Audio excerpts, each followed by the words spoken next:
로마서 12장에서 사도 바울은 그리스도인의 생활을 다루고 있습니다. 그리고 13장 1절로 7절에서 사회 질서에 복종하라고 권면하고요. 13장 8절부터 11절 본문 바로 앞에까지는 사랑의 법을 완성하라고 가르쳤습니다. 여기까지는 다분히 현세적인 삶에 관한 교훈이라고 할 수가 있겠습니다. 사회 질서에 복종하라, 사랑의 법을 완성하라, 이거는 현세에 우리가 실천해야 될 교훈이라고 할 수가 있겠죠. 오늘 본문 11절로 14절에서는 임박한 주님의 재림을 각성하라고 권면을 하고 있습니다. 우리가 현세에서 부여받은 의무는 다 해야 되지만 우리의 마음만은 내세를 향해야 한다는 거죠. 현세는 임시적인 처소에 불과하죠. 그러나 내세는 영원한 삶을 사는 것이기 때문에 그렇습니다. 우리의 인생이 유한하다고 하는 것은 제가 굳이 말씀을 안 드려도 여러분이 다 실감하실 줄로 믿습니다. 오늘 본문을 통해서 우리는 바울이 로마 교회에 전한 그 말씀의 의미를 살펴보고 대강절에 우리에게 주시는 하나님 말씀을 듣도록 하겠습니다. 먼저 이 본문 말씀을 보면은 사도 바울은 이 시기를 알라 이렇게 우리를 향하여 경고하고 있습니다. 11절 말씀을 보면은 너희가 이 시기를 알거니와 이렇게 말씀하고 있죠. 여기서 시기라고 하는 말은 카이로스, 헬라어로 카이로스라고 이렇게 말을 합니다. 여러분이 많이 들어보셨을 겁니다. 크로노스는 연대기적 시간, 양적인 시간을 가리킨다면 카이로스는 개념적인 시간, 질적인 시간을 의미한다고 합니다. 바울이 말한 시기는 뭘 가리킬까요? 우리 주님이 다시 오실 재림의 때, 세상의 종말의 때를 가리킵니다. 그리스도의 재림과 역사의 종말을 너희가 알고 있거니와 하는 그런 말씀입니다. 여기서 알고 있다는 이 말씀은 단순히 안다라고 하는 개념 차원을 넘어서서 깨닫기를 원한다고 하는 사도 바울의 권면의 말씀이 들어있다고도 볼 수 있겠습니다. 주님의 재림의 시기를 너희가 알고 깨닫기를 바란다 하는 그런 얘기죠. 바울은 이렇게 말씀한 후에 종말을 가리키는 구문을 3번을 언급합니다.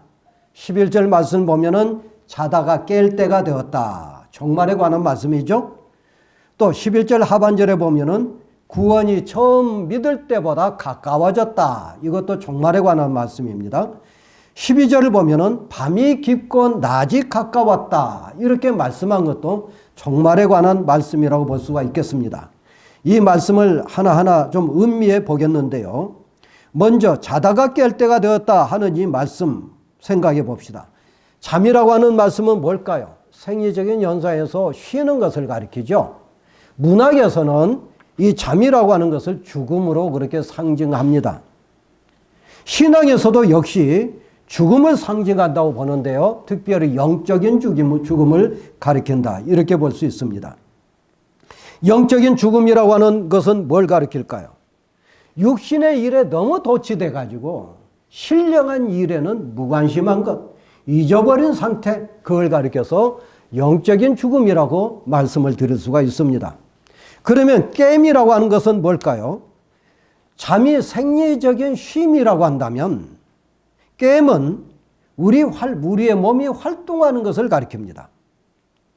잠이 문학에서 죽음을 가리킨다면 깸은 문학에서 부활을 가리킨다고 볼 수가 있겠습니다. 역시 신앙에서도 깸은 영적인 각성을 가리키고 또한 부활을 가리킨다. 이렇게 볼 수 있겠죠. 도취된 육신의 일을 끝내고 신령한 일을 추구하라고 하는 겁니다. 바울이 로마 교회 교인들에게 영적인 잠에서 깨어나 신령한 일을 추구하라고 하는 그 이유가 뭘까요? 그 이유가 그 다음 9절에 나와 있습니다. 이제 우리의 구원이 처음 믿을 때보다 가까웠다. 영적인 잠에서 깨어나야 할 이유가 바로 구원이 가까웠다고 하는 겁니다. 여기서 구원이라고 하는 것은 우리가 구원받았다라고 하는 구원의 과정을 가리키는 것이 아니고 여기서 말한 구원이라고 하는 것은 궁극적인 구원, 말하자면 종말에 이루어질 최종적이고 완성된 구원을 말한다, 이렇게 볼 수 있습니다. 이 구원이 가까웠다는 거죠. 여러분 한번 생각을 해보십시오. 우리는 예수님께서 처음 오신 초림과 다시 오시는 재림 사이에 살고 있습니다. 초림이 멀어질수록 재림은 가까운 거죠. 그죠? 초림이 멀어질수록 재림은 우리에게 가깝게 다가온 것입니다. 우리가 그것을 어떻게 알 수 있을까요? 그 다음 구절에 나타나는데요. 밤이 깊으면 낮이 가까운다 하는 겁니다. 이거는 만고불변의 진리죠. 자연법칙이라고 할 수가 있겠습니다. 밤이 깊으면 새벽이 가깝습니다. 이거는 삼척동자도 압니다. 밤은 뭘 얘기합니까? 무지를 가리키고요, 불신앙을 가리킨다고 볼 수가 있겠습니다. 또한 밤은 역경을 가리키고 죽음의 시간을 가리킨다, 이렇게 볼 수 있겠죠. 이 밤이 깊어졌다라고 하는 것은 이 밤이 많이 지나갔다라고 하는 얘기도 됩니다. 말하자면 밤이 깊어지니까 새벽이 멀지 않지 않습니까? 태양이 떠오른다는 거죠. 무슨 태양일까요? 의의 태양이 떠오르기가 지금 가까워졌다 하는 말입니다. 의의 태양이 떠오르면은 뭐가 가깝습니까? 새 하늘과 새 땅이 열립니다. 새 하늘과 새 땅에는 밤이 없습니다. 그곳에는 영원한 낮만 지속되는 천국이라고 할 수가 있겠습니다. 그러므로 밤이 깊다는 것은 다른 말로 천국이 가까워 왔다, 이렇게 이야기를 해도 틀림이 없습니다. 다음에 바울은 어둠의 일을 벗어버리자, 이렇게 우리에게 권면을 합니다. 12절 하반절 말씀을 보면 그러므로 라고 하는 결과를 나타내는 접속사로 시작을 하는데요. 그러므로 우리가 어둠의 일을 벗고 빛의 갑옷을 입자. 여기서 바울은 옷이라고 하는 모티브를 사용합니다. 당시 로마 사회에서는요, 밤에 입는 옷과 낮에 입는 옷이 달랐습니다. 물론 우리도 그러지요. 바울은 이 점에 착안해서 벗어야 될 옷과 입어야 될 옷을 구분하고 있다는 겁니다. 잠에서 깨어난 사람에게 벗어야 할 옷은 밤에 잘 때 입는 옷이고요, 입어야 할 옷은 낮에 활동할 때 입는 옷입니다. 다분히 상징적이라고 볼 수가 있겠죠. 벗어야 할 옷은 뭘 상징할까요? 어둠의 일을 상징합니다. 입어야 할 옷은 무엇을 상징합니까? 빛의 갑옷을 상징한다고 볼 수가 있겠습니다. 어둠의 일은 사탄의 일을 상징하고요, 빛의 갑옷은 하나님의 일을 상징합니다. 빛과 어둠이 극명하게 대조되고 있는 것을 보게 됩니다. 빛과 어둠의 대조는 신구약 중간기에 있었던 쿰난 공동체의 문서에 잘 나타나고 있습니다. 쿰난 공동체에 대해서는 나중에 시간이 있을 때 한번 말씀을 드리겠습니다만은, 그 공동체가 남겨놓은 문서를 보면은 이런 내용들이 있습니다. 마지막 날에 한 부류는 어둠의 사자가 지배하는 어둠의 자식들이 있고요, 다른 부류는 빛의 사자가 지배하는 빛의 자녀들이 있다는 거죠. 이 어둠의 자식들과 빛의 자녀들이 싸우게 되는데, 말하자면 큰 전쟁을 한다는 겁니다. 이게 쿰난 공동체가 남겨놓은 문서입니다. 바울도 오늘 본문에서 비슷한 말을 합니다. 빛과 어둠을 대조하고요, 군사적 용어를 사용하면서 빛의 갑옷을 입자, 이렇게 말씀하고 있습니다. 바울은 종말이 다가오니 전투적인 삶을 살라고 하는 거예요.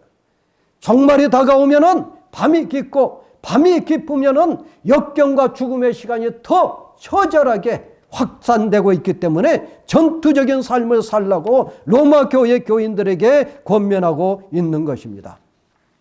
우리는 누구와 싸워야 할까요? 우리는 하나님의 자녀입니다.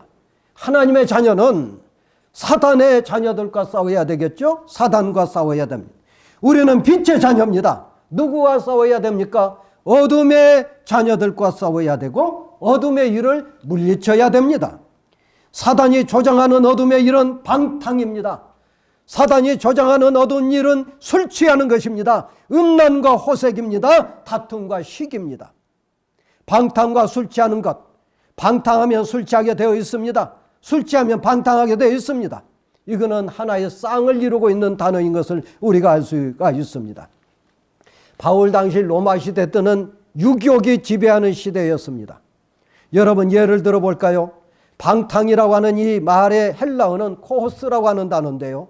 이 코스라고 하는 단어는 원래 로마 시대 때 수많은 축제가 있었는데 그 축제 행렬을 가리키는 단어이기도 했습니다. 말하자면 축제 행렬을 코스라고 했는데요. 다른 말로 하면은 방탕이라고 그렇게 표현했다는 거죠. 축제가 얼마나 타락했으면 그것을 가리켜서 방탕이라고 하는 단어를 사용했겠습니까? 아마 축제에 참여한 이들이 먹고 마시고 취하여서 뒤엉켜 심란한 일을 벌였을 걸로 짐작이 됩니다. 말하자면 주색 잡기를 했었다는 거죠. 두 번째로 음란과 호색입니다. 이 둘도 짝을 이루고 있습니다. 보십시오. 음란이라고 하는 것은 불법적이고 무법적인 성행위를 가리킵니다. 호색이라고 하는 것은 마음속으로부터 솟구치는 애욕주의를 가리킨다고 볼 수가 있습니다. 음란과 호색은 로마 제국 시대의 풍조였어요. 여자 노예는 주인의 성적인 노예였고 남자 노예는 여주인의 성적인 노예였습니다. 이 비밀이 아니고 공개적으로 그랬어요. 로마 시대 극장에서는 공공연하게 문란한 성행위를 공연했습니다. 귀족 부인들은 자발적으로 창녀의 등록 대장인 기적에 등록했습니다. 그것을 자랑 삼아 자랑했어요. 주택 거실에는 온갖 종류의 도색 그림으로 가득했습니다.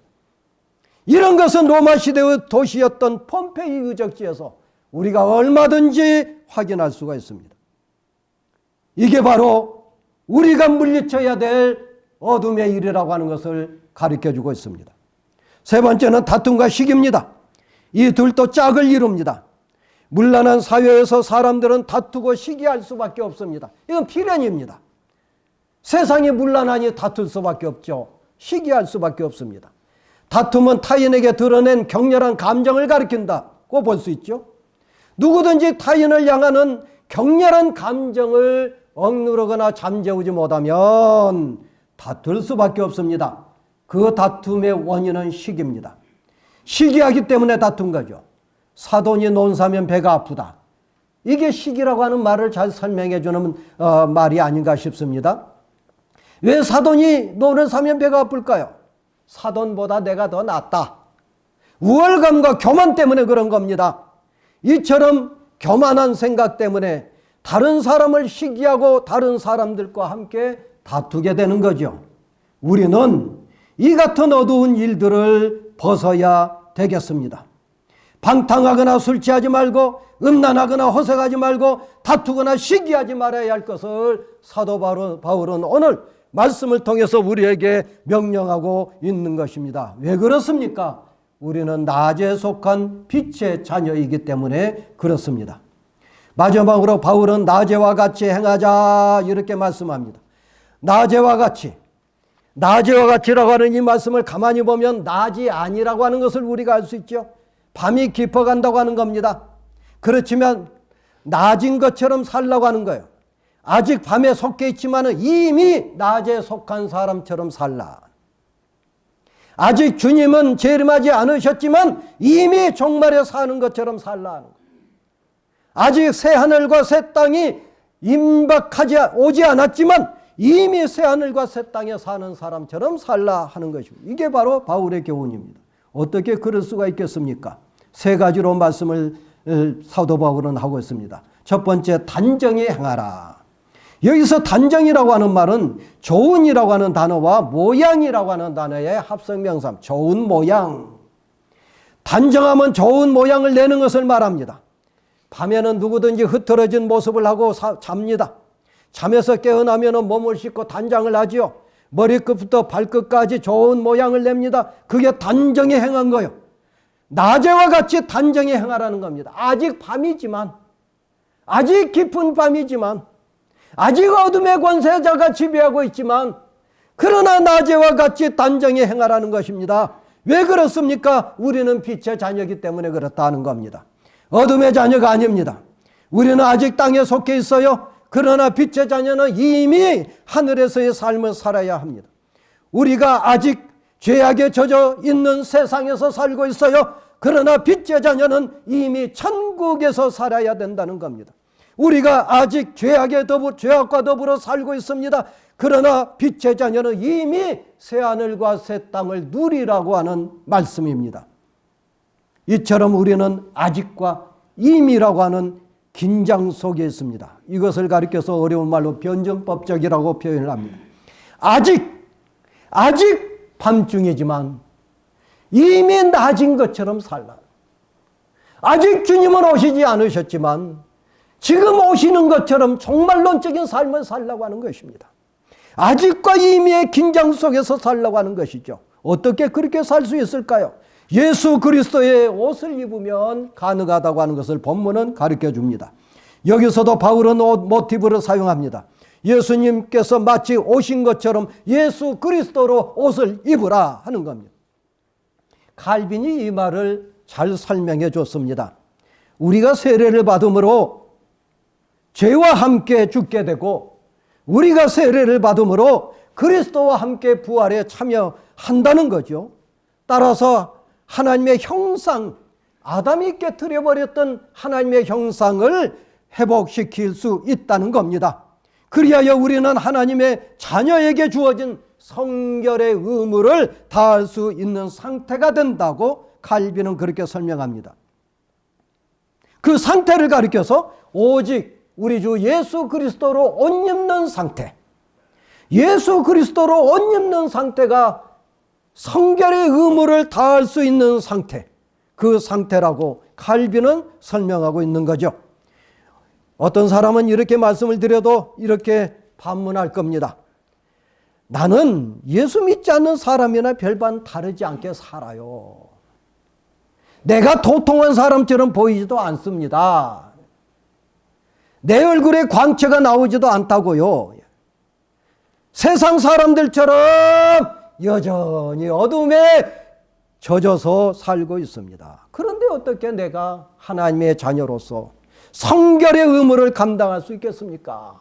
이렇게 질문할 수가 있습니다. 그래서 사도 바울은 육신의 일을 도모하지 말라고 권면하고 있는 겁니다. 육신의 일을 도모하지 말라. 공동번역에서는 이 말씀을 육체의 정욕을 만족시키는 생각은 아예 하지 마십시오. 이렇게 번역하고 있습니다. 육체의 정욕을 만족시키는 생각은 아예 하지 마십시오. 아주 적절하게 번역하고 있지 않는가 싶습니다. 당연하죠. 우리는 하나님의 자녀입니다. 아직 땅에 살고 있지만 이미 하늘나라의 시민이 되었잖아요. 우리는 아직 이 세상에 몸을 두고 있지만 이미 하나님 나라의 시민이요 하나님의 자녀가 됐다고 하는 겁니다. 그러니 육체의 정욕을 만족시키려는 생각은 아예 하지 말라고 하는 게 사도 바울의 권면인 겁니다. 여기서 짚고 넘어가야 될 것이 하나 있습니다. 이 말을 가리켜서 육신이 악하다라고 그렇게 이해를 하면 곤란합니다. 그건 틀린 겁니다. 이 말은 육신이 악하다는 말이 아니라 우리에게 주어진 육신을 정욕을 만족시키는 도구로 사용하지 말라고 하는 겁니다. 육신의 일 자체를 금한 것이 아니라 정욕을 만족시키는 일에 쓰이지 말라고 하는 겁니다. 빛의 자녀이기 때문에 그렇다는 거죠. 우리는 우리의 육신을 정욕을 채우는 도구로 전락시켜서는 안 된다는 것을 가르쳐주고 있습니다. 오늘 본문 성경은 성 어거스틴을 떠오르게 합니다. 어거스틴은 354년, 지금부터 1600여 년 전에 북아프리카 알제리, 현재 알제리 동북쪽 타가스테에서 태어났습니다. 부모는 가난한 살림에 나머지 가족까지 희생시키면서 어거스틴을 교육시키기 위해 칼타고로 유학을 보냈습니다. 하지만 어거스틴은 부모와 떨어져서 향락에 빠졌습니다. 오래지 않아 만이교에 들어갔습니다. 어거스틴의 학교 성적은 좋았지만은 어머니에게는 그게 위로가 되지 못했습니다. 어거스틴은 여자와 동거했습니다. 아들까지 낳았습니다. 17살 때였습니다. 어머니 모니카는 이대로 두면은 아들에게 멸망밖에 없다고 하는 것을 잘 알고 있었습니다. 어머니의 슬픔은 이루 말할 수 없었습니다. 한동안 아들과의 관계를 끊었습니다. 집에 발도 들여놓지 못하도록 출입을 금하기까지 했습니다. 어느 날 어머니 모니카는 다가스대 교회의 감독을 방문하고 자기 고민을 털어놓았습니다. 모니카의 말을 다 듣고 난 감독이 말하기를, 안심하십시오. 눈물의 자식은 결코 망하지 않습니다 하는 이 말 한마디를 했습니다. 모니카는 그 말이 너무너무 큰 위로가 되었습니다. 그때부터 모니카는 아들을 위해서 열심히 기도했습니다. 매달렸습니다. 희망을 포기하지 않았습니다. 아들의 마음을 돌리려고 애를 썼습니다. 남모르게 눈물을 훔치면서 하나님 앞에 부르짖어 기도했습니다. 어거스틴은 29살 때 아프리카 생활을 청산하고 지중해를 건너 로마로 가서 큰 꿈을 펼치고자 했습니다. 어머니 모니카는 동행하고자 했습니다. 어거스틴은 친구와 작별 인사를 하러 간다고 말하고서는 동거하던 여인과 사생아를 데리고서는 로마로 떠나버렸습니다. 어머니는 어거스틴이 자신을 떼놓고 떠난 것을 보고 가슴을 찢으면서 고통스러워했습니다. 포기할 수 없었습니다. 아들의 뒤를 따라 곧장 로마로 쫓아갔습니다. 모니카가 로마에 도착했을 때는 그곳에 어거스틴이 없었습니다.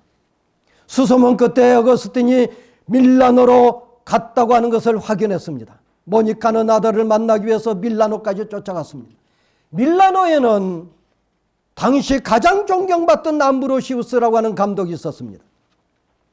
어거스틴은 그 유명한 암브로시우스를 만나기 위해서 갔다가 그 암브로시우스의 설교를 듣게 됩니다. 어머니의 기도 덕분인지 어거스틴은 암브로시우스의 감독을 통해서 설교를 듣고 기독교 진리에 관심을 갖기 시작했습니다. 어느 날 어거스틴이 암브로시우스 감독을 찾아 면담했습니다. 암브로시우스는 즉시 이 청년의 영적인 상태를 간파하고 일일이 확증을 들어가면서 기독교 진리를 설명해 주었습니다. 어거스틴은 여기서 대단히 감동을 받았습니다. 그럼에도 불구하고 자신의 거취를 결정하지 못했습니다. 그때 이집트 수도자들의 전기를 잊게 됩니다. 그들의 고행과 수련 생활에 감동을 받았습니다. 나중에 그는 그의 고백록에서 이렇게 이 감동한 것들을 적고 있습니다. 우리는 얼마나 한심한 인간들인가.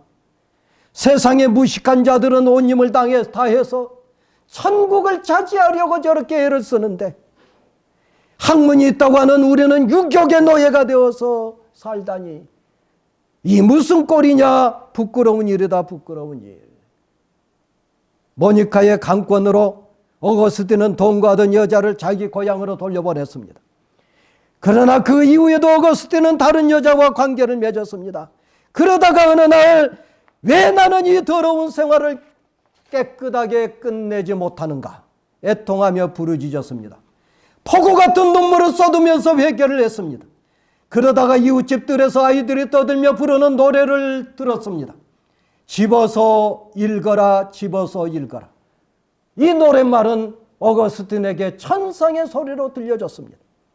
어거스틴은 서재로 곧장 뛰어들어갔습니다. 자기도 모르게 성경을 무조건 폈습니다. 그리고 읽었던 것이 바로 로마서 13장 13절로 14절 오늘 읽었던 본문 말씀입니다.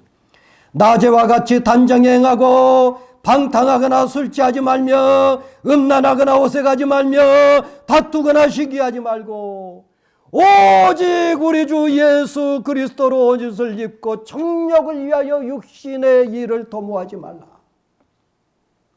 놀랍게도 이 말씀이 어거스틴의 폐부에 깊이 박혀 들어갔습니다. 어거스틴은 오랜 방황을 끝냈습니다. 장차 기독교 역사를 바꾸는 위대한 순간이 온 겁니다. 드디어 387년 부활절에 어거스틴은 암브로시우스에게 세례를 받게 됩니다. 새 사람이 된 겁니다. 멸망할 아들 어거스틴을 위해서 날마다 눈물로 지새우던 모니카의 눈물의 결실이 아닌가 싶습니다. 그 이후에 어거스틴은 기독교 신학의 대가가 됩니다.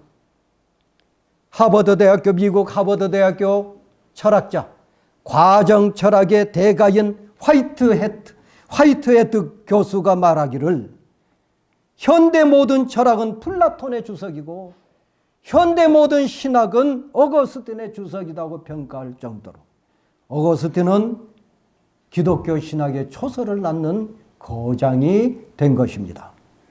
말씀을 마치겠습니다. 여러분, 우리는 대강절에 있습니다. 대강절은 주님이 2000년 전에 베들레헴에서 태어나신 일을 기억하고 앞으로 다시 오실 우리 주님을 고대하는 절기입니다. 우리는 로마 교회 교인들과 마찬가지로 초림과 재림 사이에 살아가고 있습니다. 주님은 대강절에 다시 오실 주님을 고대하는 우리에게 밤이 깊고 낮이 가까웠으니 어둠의 일을 벗고 빛의 갑옷을 입으라고 말씀합니다. 여러분, 자다가 깰 때가 되었습니다. 아무리 생각을 해도 구원이 처음 믿을 때보다 가까웠습니다. 밤이 깊어가고 낮이 가까웠습니다. 그러므로 어둠의 일을 벗고 빛의 갑옷을 입으시기를 주의 이름으로 축원합니다. 아직 밤입니다. 그러나 낮에와 같이 단정하게 생활하시기를 축원합니다. 방탕하거나 술 취하지 마십시오. 음란하거나 호색하지 마십시오. 다투거나 시기하지 마십시오. 낮에와 같이 단정하게 행하십시오. 우리 주 예수 그리스도로 옷을 입으십시오. 정욕을 위하여 육신의 일을 도모하면 안 됩니다. 이것이 오늘 우리 주 예수 그리스도께서 우리들에게 주신 말씀입니다. 기도하겠습니다. 은혜로우시고 자비로우신 아버지 하나님, 아무리 생각을 해도 우리 주님 오실 날이 가까운 것을 고백하지 않을 수가 없습니다. 은혜로우신 아버지 하나님, 밤이 깊어가고 있습니다. 세상 사람들은 방탕하고 술 취하며 삽니다. 음란하고 어색합니다. 다투거나 시기하면서 살고 있습니다. 이 어둠의 일을 물리치게 하여 주시옵소서. 우리 주 예수 그리스도로 옷 입고 정욕을 위하여 육신의 일을 도모하지 않게 하여 주시옵소서. 의롭고 경건하게 살게 하여 주시옵소서.